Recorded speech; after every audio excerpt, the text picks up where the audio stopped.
Bennett and Francis Higbee's polygamous activities discovered in 1841.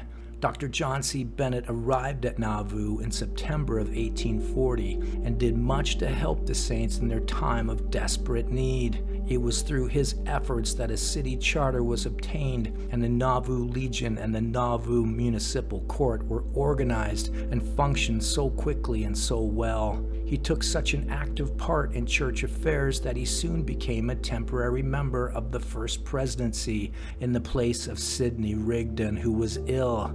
He was also the prime organizer of a Masonic lodge in Nauvoo.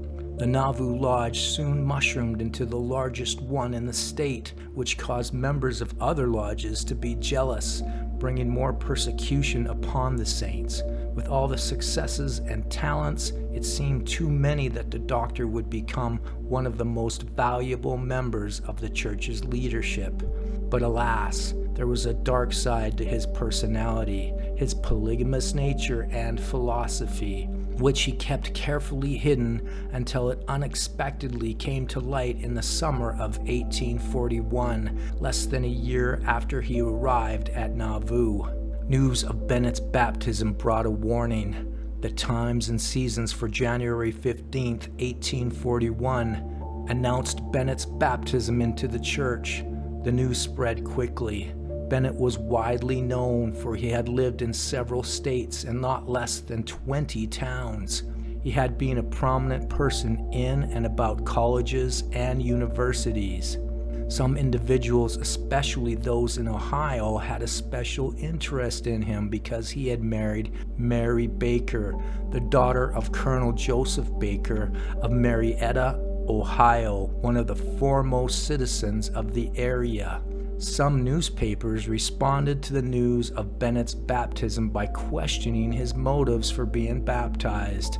However, Bennett's apparent religious sincerity, visible accomplishments, and tremendous popularity made it necessary for Joseph to proceed with caution in discovering the truth about him before attempting to remove him from the church, if that should be necessary. Shortly after Bennett's baptism, Joseph received a letter from an individual warning that Bennett had a living wife and was a very mean man, Joseph reported. Soon after it was known that he had become a member of said church, a communication was received at Nauvoo from a person of respectable character and residing in the vicinity where Bennett had lived. This letter cautioned us against him, setting forth that he was a very mean man and had a wife and 2 or 3 children in McConnellsville, Morgan County, Ohio. But knowing it is no uncommon thing for good men to be evil spoken against, the above letter was kept quiet, but held in reserve. As soon as Bennett began dating a young lady, one of our citizens, undoubtedly Eliza Snow, Joseph and Emma became alarmed. In order to protect the young woman and the church, and to be sure of the facts, Joseph sent Bishop George Miller to Ohio to discover the truth about Bennett's marital status. On March 2, 1841, Bishop Miller wrote a letter to Joseph, which must have almost devastated the prophet, the letter revealed. By your request, I have made inquiries into the history of John Cook Bennett. It was soon manifest that he was a superficial character, always uneasy and moved from place to place. It is not presumed that less than 20 towns has been his place of residence at different times. He has the vanity to believe he is the smartest man in the nation, and if he cannot at once be placed at the head of the heap, he soon seeks a situation. He is always ready to fall in with whatever is popular. By the use of his recommendations, he has been able to push himself into places and situations entirely beyond his abilities. He has been a prominent personage in and about the colleges and universities, but had soon vanished, and the next thing his friends hear of him, he is off in some other direction. At one time, he was a prominent Campbellite preacher. During many years, his poor but confiding wife followed him from place to place with no suspicion of his unfaithfulness to her. At length, however, He became so bold in his departures that it was evident to all around that he was a sore offender, and his wife left him under satisfactory evidence of his adulterous connections. Mrs. Bennett now lives with her father, has 2 children living, and has buried 1 or 2. It has been Dr. Bennett's wish that his wife should get a bill of divorcement, but as of yet she has not, nor does my informant know that she contemplates doing so. In fine, he is an impostor, and unworthy of the confidence of all good men. We, without the names of our informants and other correspondents, but hold ourselves in readiness at all times to substantiate by abundant testimony all that has been asserted, if required, as the documents are all on hand. George Miller, History of the Church. Armed with Bishop Miller's letter and the abundant testimony which the bishop had brought to him, Joseph confronted Bennett with the facts. Joseph reported he had not been long in Nauvoo before he began to keep company with a young lady, one of our citizens, and she, being ignorant of his having a wife living, gave way to his addresses and became confident from his behavior towards her that he intended to marry her, and this he gave her to understand he would do. I, seeing the folly of such an acquaintance, persuaded him to desist, and on account of his continuing his course, finally threatened to expose him if he did not desist. This, to outward appearance, had the desired effect, and the acquaintance between them was broken off. From all outward appearances, Bennett seemed to have severed his relationship with the young woman, but Joseph was determined to investigate the doctor's background even further. Meanwhile, the industrious doctor, as mayor of Nauvoo, was diligently at work organizing and planning, making various improvements in the city, such as draining the unhealthy swamps, stressing more healthful eating, promoting schools, the university, the strong municipal government, and the state-approved Nauvoo Legion. At the same time, he was writing articles for the church paper, The Times and Seasons, and debating publicly, which was popular at the time. The fluent doctor was amiable, entertaining, friendly, and a popular figure among the saints. Many must have sought his presence as a guest at dinner parties and other social gatherings in their homes. Did they vie for his presence and the presence of the young lady he had courted until Joseph stopped their courtship? Joseph and Emma were heavily burdened with the knowledge that Bennett was a wolf in sheep's clothing among the saints, while the weeks of his investigation of his character continued. Next, Joseph sent William Law, his second counselor in the first presidency, and Hiram Smith, the presiding patriarch, to gather additional information. The prophet reported, "Sometime about the early part of July 1841, I received a letter from Elder H. Smith and William Law, who were then at Pittsburgh, Pennsylvania. This letter was dated June 15th and contained the particulars of a conversation betwixt them and a respectable gentleman from the neighborhood where Bennett's wife and children resided. He stated that it was a fact that Bennett had a wife and children living, and that she had left him because of his ill treatment towards her. This letter was read to Bennett, which he did not attempt to deny, but candidly acknowledged the fact. Soon after this information reached our ears,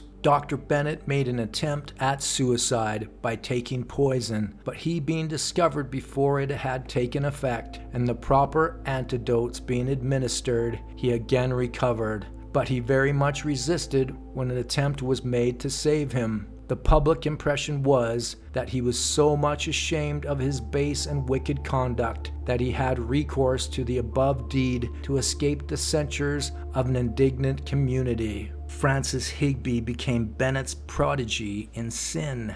About July 1st, 1841, the prophet received a request to administer to Francis M. Higbee, a young man in his early 20s of whom Joseph greatly respected. Higbee was the son of Judge Elias Higbee, a longtime personal friend of the prophet and a member of the church's high council at Nauvoo. Francis was one of the most promising young men in the church. He had shown strength at Far West and during the exodus of the church from Missouri, and had aided Joseph's younger brother, Don Carlos, in preparing the paper for the printing of the first issue of the Times and Seasons at Nauvoo. At the time he became ill, he was courting Miss Nancy Rigdon, daughter of President Sidney Rigdon. Francis called upon Dr. Bennett to act as his physician, but Bennett's medicine failed to cure him. So in desperation, Francis sent for the prophet to administer to him.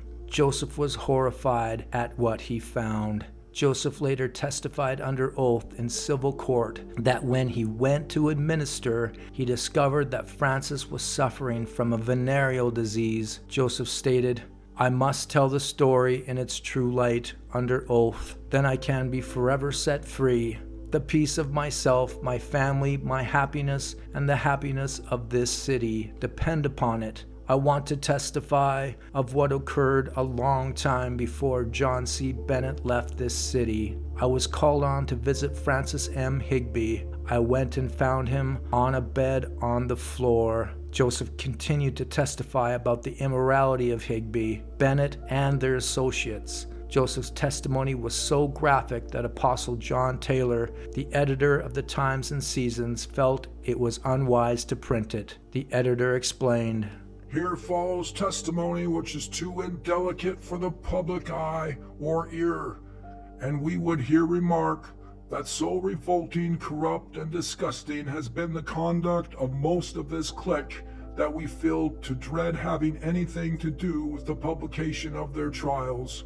We will not, however, offend the public eye or ear with a repetition of the foulness of their crimes any more." Others testified concerning Francis Higbee's immoral activities. H.J. Sherwood stated, "I recollect a French woman coming up from Warsaw, and that Francis M. Higbee had medical assistance. Dr. Bennett attended him. Joseph Smith administered unto him, but it was irksome. Higbee assented that it was so. He did not contradict it. He promised to reform. He would do better. He would do so more." Joel S. Miles testified, "I have seen Francis M. Higbee go into rooms with females, but what their intentions were I did not know. I might have seen him 2 or 3 times. I think he has done that which is not right. I should judge from conversations with him. That was the case. I presume he was a good many times. I might recollect 20 times. He has frequently told me things of that kind. It is private case to be sure. I recommend the time that he was sick when Dr. Bennett attended him. I went to see him nearly every day." Upon further investigation, Joseph discovered that Francis had seduced 6 or 7 women. But worst of all, the prophet found that Francis was only one of a group of young men and women whom Dr. Bennett had gathered around himself and taught them that spiritual wifery was a doctrine believed in by Latter-day Saints, and that Joseph Smith had received a revelation commanding the practice of it. The prophet declared that Bennett taught that we believed in and practiced polygamy. Joseph continued, "Bennett said Higbee pointed out the spot where he had seduced a girl and that he had seduced another. I did not believe it. I felt hurt and labored with Higbee about it. He swore with uplifted hands that he had lied about the matter. I went and told the girl's parents, Elder and Mrs. Rigdon. When Higbee and Bennett made affidavits and both perjured themselves, they swore false about me so as to blind the family by saying that Francis was innocent and Joseph was lying.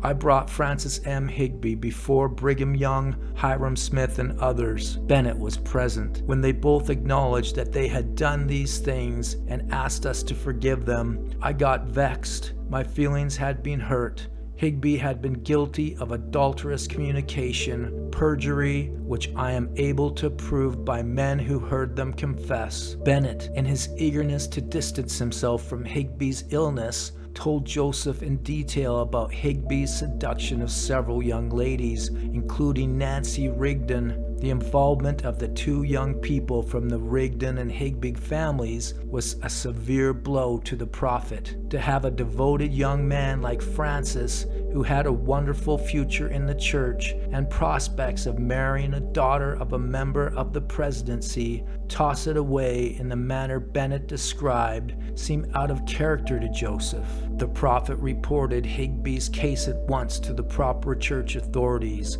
and called for a church court to handle the matter, and ordered an undercover investigation of Bennett, for he suspected far more was involved than what Bennett had told him about Francis. He suspected Bennett was behind the terrible turn of events. Joseph also reported the seduction of Nancy Rigdon to her parents. Joseph explained that Bennett professed to be virtuous and chaste, yet did he pierce the heart of the innocent, introduce misery and infamy into families, reveled in voluptuousness and crime, and led the youth that he had influence over to tread in his unhallowed steps. Joseph also testified, "But like one of the most abominable and depraved beings which could possibly exist, he only broke off his publicly wicked actions to sink deeper into iniquity and hypocrisy. When he saw that I would not submit to any such conduct, he went to some of the females in the city who knew nothing of him but as an honorable man, and began to teach them that promiscuous intercourse between the sexes was a doctrine believed in by the Latter-day Saints, and that there was no harm in it. But this failing, he had recourse to a more influential and desperately wicked course, and that was to persuade them that myself and others of the authorities of the church not only sanctioned but practiced the same wicked acts. And when asked why I publicly preached so much against it, said that it was because of the prejudice of the public, and that it would cause trouble in my own house. He was well aware of the consequence of such willful and base falsehoods, if they should come to my knowledge, and consequently endeavored to persuade his dupes to keep it a matter of secrecy, persuading them there would be no harm if they should not make it known. This proceedings on his part answered the desired end. He accomplished his wicked purposes. He seduced an innocent female by his lying and subjected her character to public disgrace, should it ever be known. Because Bennett was teaching that Joseph had received a polygamist revelation, Joseph realized that the situation was extremely serious and that he must do all within his power to eradicate it. Therefore, Joseph fought polygamy by doing everything he could to stop it, including 1, preaching much against it, and 2, taking Bennett and Higbee into an elders' court. They were both brought before the court, which included President William Law, presiding Patriarch Hiram Smith, and Apostle Brigham Young. President of the 12 Apostles testified, With regard to Francis M. Higbee, at the time that is spoken of, I stopped opposite Mr. Law's store. We had been conversing with Dr. Bennett. When I came into the room, Francis Higbee rather recoiled and wished to withdraw. He went out and sat upon a pile of wood. He said, "It is all true. I am sorry for it. I wish it had never happened." I understood Bennett, who related some of the circumstances. He cried and begged for us to forgive him, and said if he could be permitted to stay in the city as a private individual, he should be happy. He said, "It is true. I am sorry for it. I wish it had never been so." As we came up, Dr. Bennett, Mr. Higbee, and Mr. Joseph Smith had been talking about it. I knew of the whole affair. It was on the 4th of July, 1841, or a few days after. It was shortly after I came from England. I have heard Dr. Bennett say all these things were facts. He acknowledged that Higbee had the venereal disease and that he had doctored him. He acknowledged that and a great deal more. I will make one statement in our conversation with Dr. Bennett. I told Dr. Bennett that one charge was seducing young women and leading young men into difficulty. He admitted it.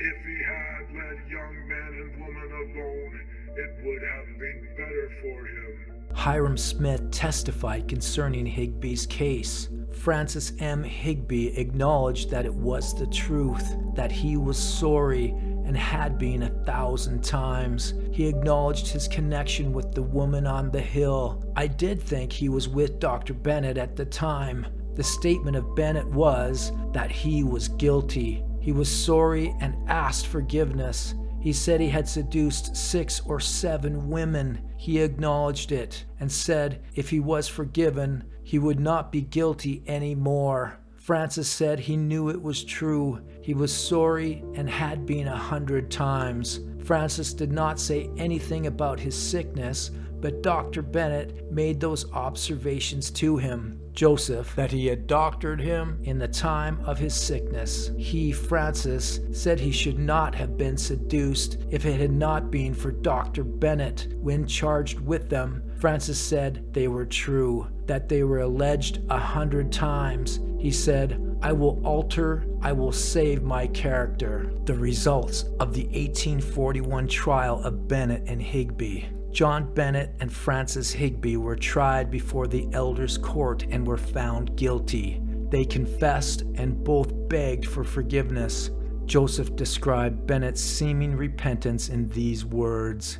He would acknowledge his iniquity, ask and pray for forgiveness, beg that he might not be exposed on account of his mother and other reasons, saying he should be ruined and undone. He frequently wept like a child and begged like a culprit for forgiveness, at the same time promising before God and angels to amend his life if he could be forgiven. The brethren who heard their cases forgave them, which meant their confessed sins were not made public. Dr. Bennett was permitted to keep all of his official positions, including the office of mayor. Joseph and the other leaders carefully refrained from saying anything derogatory about either man. From all outward appearances, Bennett, Francis, and those involved with them ceased their promiscuity. However, the polygamous spirit was not dead, as Joseph soon realized. Other evidences that Joseph and the church fought polygamy in 1841. Bennett's house of ill fame. Since Dr. Bennett was a medical doctor who specialized in the diseases of women, it was legitimate for him to go alone into the houses of those who were ill. This gave him opportunity to continue his promiscuity without Joseph being able to know whether or not he was remaining chaste. But Joseph and Hiram suspected that Bennett had not repented and asked certain men holding the office of teacher in the priesthood to investigate Bennett's conduct. Teacher John Taylor, not the apostle by that name, was one of those who did the investigating. He testified under oath. I held the position of teacher in the original church from September 1832 until Joseph Smith's death in 1844. It was our duty, in case we found anybody with more wives than one, to report them to the president of the teachers' quorum. Our instructions were, if we found any case of that kind, to report it to the president of the teachers' quorum, and the president of the teachers' quorum would report them to Hiram Smith. It was about that time that John C. Bennett's secret wife system came to be heard of. We were told to search it out and find what there was of it, if we could. That was the way it was, and so I got after him, Bennett, and we followed him and saw him go into a house that did not have a very good reputation. I followed him to the house there in Nauvoo, where this secret wife business was practiced. Saw him go into it. He was said to be a doctor and was going about treating people. He would go into these houses, and the women there were suspicious women, did not bear good characters.